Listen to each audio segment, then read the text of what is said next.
জীবনে যারে চেয়েছি। এরশাদের সঙ্গে সম্পর্ক নিয়ে নতুন তথ্য দিলেন সালমান শাহর মা।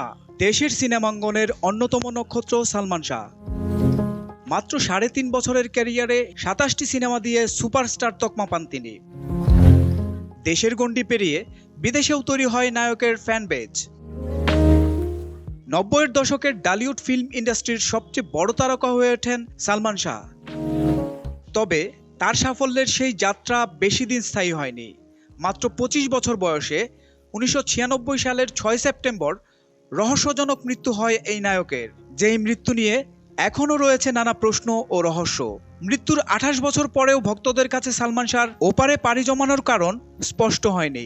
বিভিন্ন গোয়েন্দা সংস্থা কয়েকবার তদন্ত প্রতিবেদন পেশ করলেও এখনও আইনি লড়াই চলছে।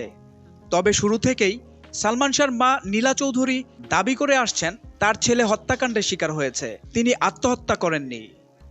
সম্প্রতি এক সাক্ষাৎকারে আবারও ছেলের মৃত্যু নিয়ে কথা বলেছেন নীলা চৌধুরী, যেখানে তিনি জানিয়েছেন ছেলের মৃত্যুর পর তাকেও বিভিন্নভাবে হেয় করার চেষ্টা করা হয়েছে। এমনকি একটি চলচ্চিত্রে সাবেক রাষ্ট্রপতি ও জাতীয় পার্টির চেয়ারম্যান হুসেন মোহাম্মদ এরশাদের সঙ্গে তার সম্পর্ক ছিল এমনটাও দেখানো হয়েছে। সম্প্রতি লন্ডন থেকে দেশের একটি বেসরকারি টেলিভিশনকে দেওয়া সাক্ষাৎকারে নীলা চৌধুরী বলেন, সালমান শাহ আত্মহত্যা করেনি, আজিজ মোহাম্মদ ভাইকে দেশে ফিরিয়ে এনে এই হত্যার বিচার করা প্রয়োজন। ছেলে হত্যার বিচার চাইতে গিয়ে নানাভাবে অপমান করা হয়েছে আমাকে। এমনকি একটি চলচ্চিত্রে দেখানো হয়েছে এরশাদ সাহেবের সঙ্গে আমার সম্পর্ক ছিল, এরশাদ সাহেবের সঙ্গে মিলে আমিই নাকি খুন করেছি সালমান শাহকে। দেশের সাবেক প্রধানমন্ত্রী শেখ হাসিনা সরকারের সময়ে নানাভাবে তার নামে বদনাম রটানো হয়েছিল বলে দাবি করে এই নায়কের মা বলেন, সাবেক প্রধানমন্ত্রীর আমলে অনেক বদনাম রটানো হয়েছিল আমার নামে।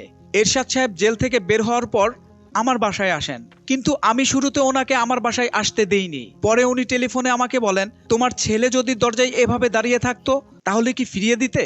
আমি তো জেল থেকে সালমান শাহর মৃত্যুর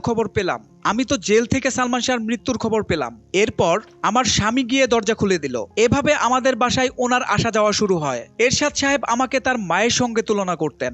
আমার আচরণের সঙ্গে নাকি তিনি তার মায়ের মিল খুঁজে পান। এরশাদ কেন তাদের বাসায় যাতায়াত করতেন সেই কারণও জানিয়েছেন নীলা চৌধুরী। তিনি বলেন, প্রায় সব জায়গাতেই সালমান শাহর ভক্ত আছে, ডিজিএফআই, এনএসআইতেও আছে। ডিজিএফআই থেকে আমাদের একটা সময় বলা হলো, যদি এরশাদ সাহেব আপনাদের বাসায় যাতায়াত করে তাহলে এনএসআই এবং ডিজিএফআই এর আলাদা একটা নজর থাকবে আপনাদের উপর, এতে করে আপনাদের জীবনের ঝুঁকি কমে যাবে। এ কারণেই এরশাদ সাহেব প্রায় আমাদের বাসায় আসতেন। আমার সঙ্গে তার কোনো খারাপ সম্পর্ক ছিল না, কিন্তু বিষয়টা ভিন্নভাবে দেখানোর চেষ্টা করা হয়েছিল। উনি ভীষণ ভালো একজন মানুষ ছিলেন, আমাকে সব সময় তার মায়ের সঙ্গেই তুলনা করতেন। সোহেল মাহমুদ, দৈনিক নতুন সময়, ঢাকা।